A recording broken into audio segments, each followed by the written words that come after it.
제가 보기에 대한민국은 너무 가족이라는 이름으로 뭘 막 엮으려고 하는 것 같아요. 그 패밀리즘이 너무 강해요. 가족을 서로 사랑하려고 하지 말라고 저는 요즘 극단적으로 얘기하고 있어요. 여성분들 많이 오셨는데 여러분 남편 사랑하려고 하지 마세요. 여러분의 끝은 공황장애예요. 제가 추천하는 방식은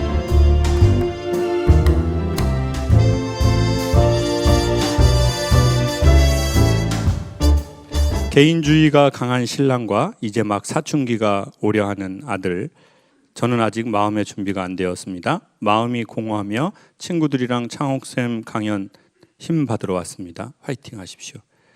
그 고통은 통증이 아니라 고통은 사인이다라는 얘기를 어느 시인이 했어요.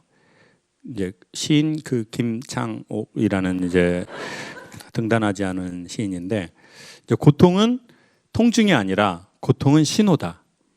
근데 이 신호가 무슨 신호냐면, 근데 우리는 이제 고통이 오면 아씨 이렇게 되잖아요. 먼저 아씨 짜증나 이렇게 된다고요. 근데 고통을 통증으로만 보지 말고 고통을 신호로 한번 생각해 보는 거예요. 아, 이거는 어떤 신호인가 삶에 대해서. 그래서 사실 이런 강연이나 시간이 필요한 거는 우리 나름으로 그것을 해석하는 걸 결정하기 때문인 것 같아요. 그러니까 제 말이 맞는 게 아니에요. 그래서 저를 추앙하실 필요가 없습니다.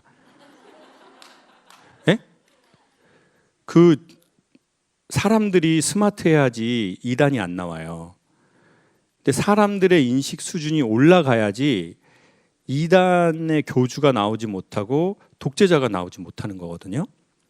그러니까 우리는 우리의 의식에 힘을 길러야 합니다. 그리고 이제 저도 여러분의 의식에 힘을 기르는데 일조하고 싶은 겁니다. 조금이라도. 그래서 제가 추천하는 방식은 김창옥 말대로 사는 게 아니라 김창옥의 말을 듣고 우리가 그러한가 생각해 보는 거라는 거죠. 네. 근데 나는 제 말에 동의하지 않아. 난 부분적으로 수정해서 이렇게 생각할 거야. 라고 하면 그 자기의 성을 갖는 겁니다.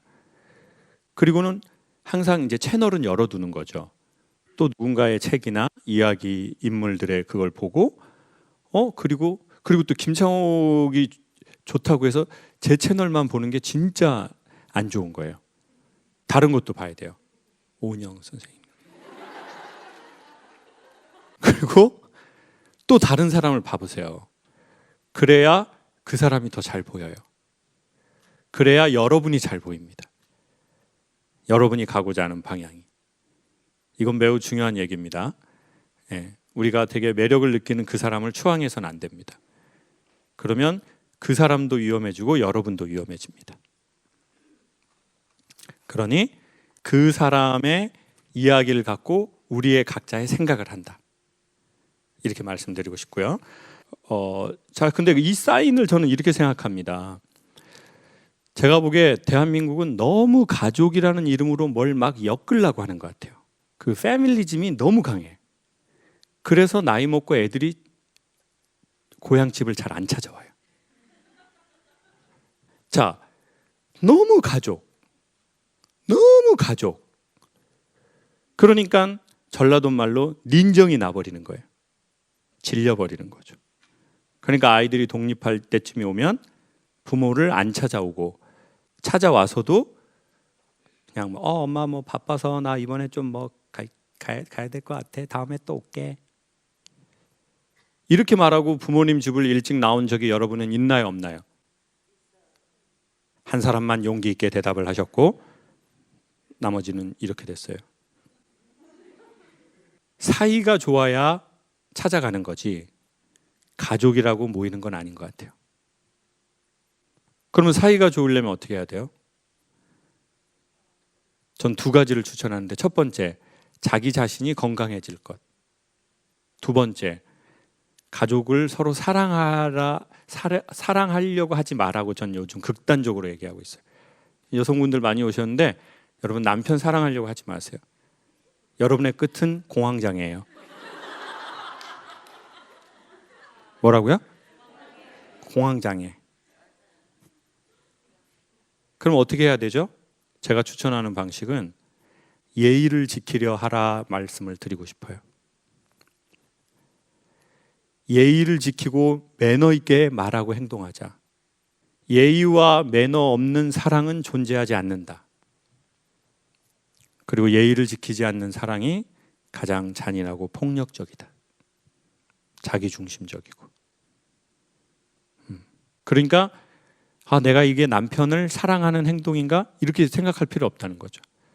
이게 너무 내 매너 없는 말인가 행동인가? 근데 매너와 예의를 지키려면요, 우리가 건강해야 돼요. 그러니 선생님이 건강해지시는 어떤 그 조인을 정기적으로 해야 돼요. 자, 이 단어가 중요합니다. 어떻게 해야 된다고요? 정기적으로 해야 된다고요. 여러분 만약에 좋은 느낌이 있는 곳이라면 정기적으로 가세요. 좋은 게 뭐예요? 쉽게 표현할게요. 헤어질 때 좋은 느낌이 좋은 거예요. 쉽게 말해서 늘 말씀드리지만 라면은 먹으려고 할 때가 좋아요? 먹고 나서가 좋아요? 대답은 참 잘하시네요. 이런 먹는 거나 이렇게 좀 저속한 표현에 대해서는 합창을 하면서 아주 그냥 진중한 질문에선 가만히 이렇게 계시다가 먹으려고 할 때 햄버거는 먹으려고 할 때가 좋아요? 먹고 나서가 좋아요? 콜라는 먹으려고 할 때가 좋아요? 먹고 나서가 좋아요? 한 사람만 먹고 나서. 뒷느낌이 좋은 게 그 사람 몸에 좋은 거래요. 그러니까 뒷느낌이 좋은 거는 억지로라도 정기적으로 해야 그게 우리의 삶을 지켜줍니다. 운동은 하려고 나가려고 할 때가 좋아요? 샤워하고 나면서가 좋아요? 근데 왜 안 해요, 정말? 이렇게 하실 거예요, 정말? 아침에 운동하고 왔거든요. 운동하기가 너무 싫죠. 오늘 강연에서 힘써야 되는데 운동을 또 해야 돼? 이 생각이 들어요. 감정으로 하지 않아요. 지식과 의지로 하죠. 지식과 감정과 의지, 이 세 가지를 인격이라고 한대요. 보통 이런 말에서는 놀라는데 오늘은 아무도 놀라지를 않고 좋은 말 나오면 가만히 있다가 다른 거 나면 먹으려고 할 때. 인격의 3대 요소는 지식과 감정과 의지요. 네. 자, 그러니 감정만이 우리가 아니에요. 지식도 우리고 의지도 우리거든요. 근데 우리는 감정만이 진실한 자기라고 생각해요. 하고 싶다, 원한다, 땡긴다, 그게 나야. No, 의지도 우리라니까요. 그러려면 좋은 지식을 받아들여야 그 지식을 바탕으로 의지가 생기거든요. 그리고 감정과 적절하게 섞인 거, 그걸 우리는 뭐라고 하죠? 마블링. 뭐라고 한다고요? 마블링. 마블링 뭐예요? 또 먹는 건 바로바로 아시네요. 소고기나 삼겹살이 고기하고 지방하고 적절히 섞인 거. 그냥 그걸 인격이라고 생각하면 돼요. 오겹살이 인격이다. 지식과 감정과 의지다. 그러니 지식을 받아들이는. 근데 우리는 그 지식이 학교 다닐 때 제가 보기엔 대부분 쓸데없는 지식을 너무 스트레스 받으면서 배운 것 같아요. 살면서 거의 일도 되지도 않는 걸 스트레스가 받으면서 배우니까 세상에 진짜 배워야 될 것들을 나이 먹고는 저항하는 것 같아요. 그리고 진짜 배울 건 그렇게 복잡치 않은 것 같아요. 복잡하게 얘기하는 강사는 진짜 지가 뭘 모르는 거예요. 욕을 섞어가면서 하는 사람은 뭘 아는 거예요. 저 욕 안 하는데. 저 바르고 고운 말만 하는데. 자, 행복의 정의는 무엇인가요? 저는 행복은 되게 단순하게 시간 빨리 가는 거라고 생각해요. 요즘 남편분들이 나는 자연이다 혹시 봐요? 봐요? 여러분하고 안 살고 싶어 하시는 거예요. 70%는 확실해요. 네. 자연인이다에 나오시는 분들한테 그 출연자가 계속 물어봤대요. 선생님은 언제 행복하시냐고. 공통적인 자연인의 특징이 대답을 잘 못한대요. 왜냐하면 여러분 지금 여기가 어디예요? 우리가 있는 곳이?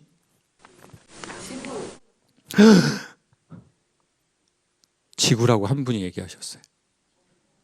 와, 여긴 지구거든요. 근데 저희는 태어나면서부터 여기에 살았기 때문에 여길 지구라고 잘 느끼고 생각하지 않아요. 여기는 땅값 비싼 강남이라고 생각하는 거예요. 그러면서 오면서 이 건물을 보면서 이렇게 생각하는 거죠. 누군가 주인은 있겠지? 이 강남의 수많은 빌딩에 내 것만 없네?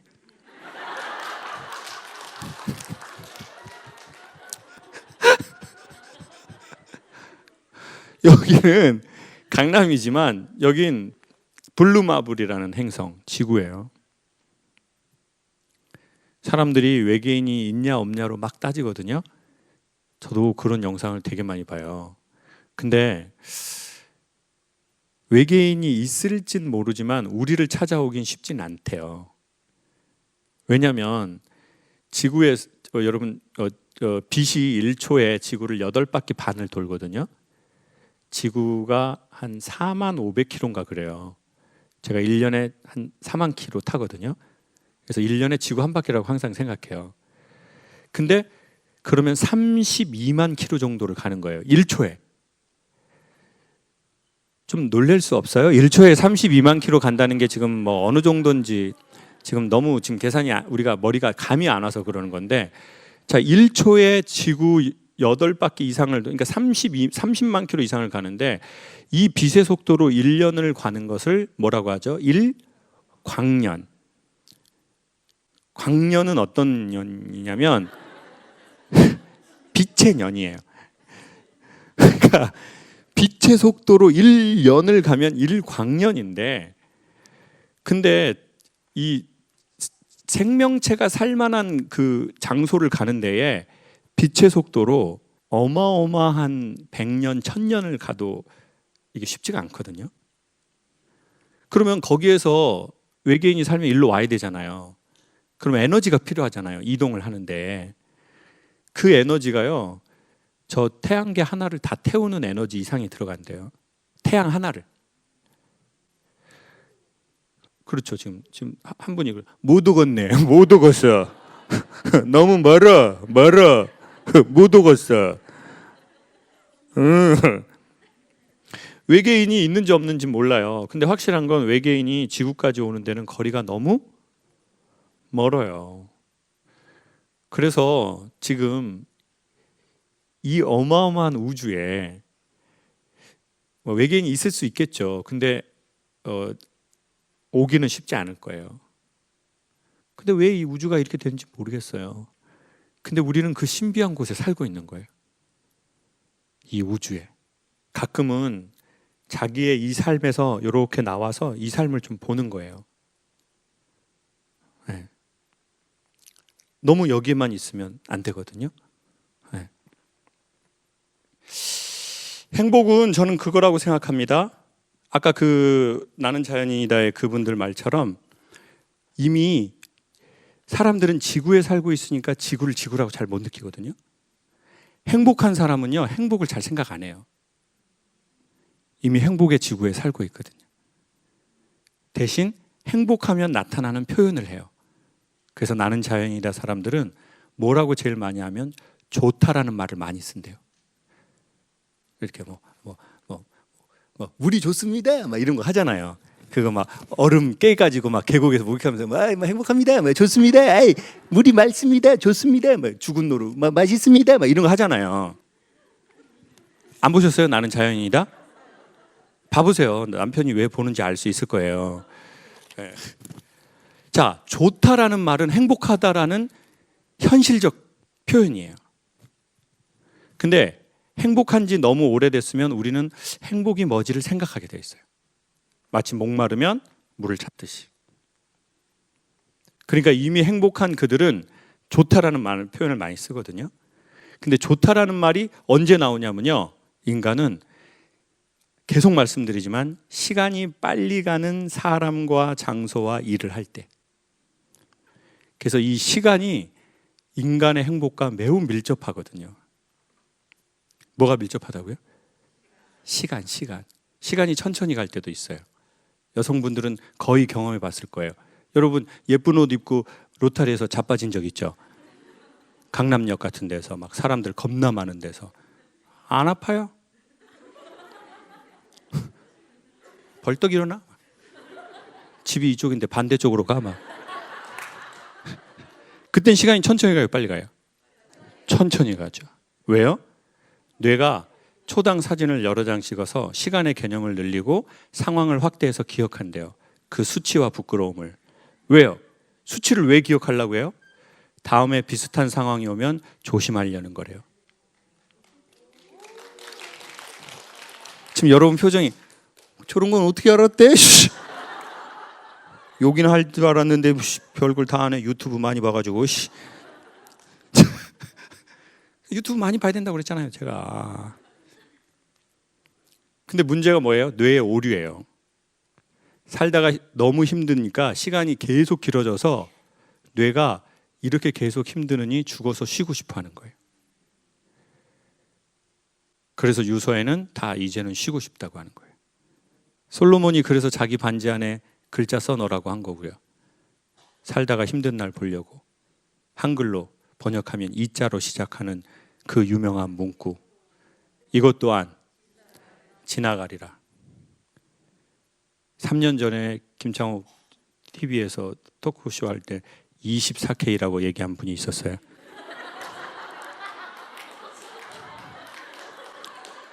전 그분 머리에 뭐가 들었는지 꼭 보고 싶더라고요. 똥이 들어있다고요? 그러니까 좋다라는 말을 많이 하는 게 행복이라고 저는 생각해요.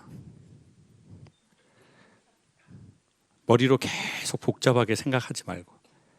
그러니까 본인이 언제 좋은지 알아내는 거죠. 그게 여행의 핵심. 그런 말이 있습니다. 즐기려면 배우고 익혀라. 한국말을 할 수 있다고 해서 소통을 다 잘하는 게 아니죠. 너무 기본적인 것이어서 우리가 신경 쓰지 못했던 말하기. 이것은 삶의 방식을 보여주는 것이고 관계 맺는 방식을 보여주는 것이고 우리의 삶을 낳는 아주 중요한 씨앗을 뿌리는 것과 같은 행위인데요. 우리의 부모나 때로는 우리의 선배로부터 배우지 못했다면 그리고 제도권 교육에서 배우지 못했다면 얼마든지 배우고 익혀서 즐길 수 있는 겁니다. 우리의 삶을. 지금까지의 김창욱의 강연이 레스토랑에서 김창욱 셰프가 만든 요리를 여러분에게 대접하는 것이었다고 하면 지금 이 클래스는 제가 어떻게 요리를 하는지 어디에서 식재료를 가져오는 건지 어떤 마음으로 요리에 임하는지를 여러분에게 상세하게 소개해 드리겠습니다. 김창욱의 소통 스피치 클래스에 여러분을 초대합니다. 세바실랜드에서 여러분을 기다리고 있겠습니다.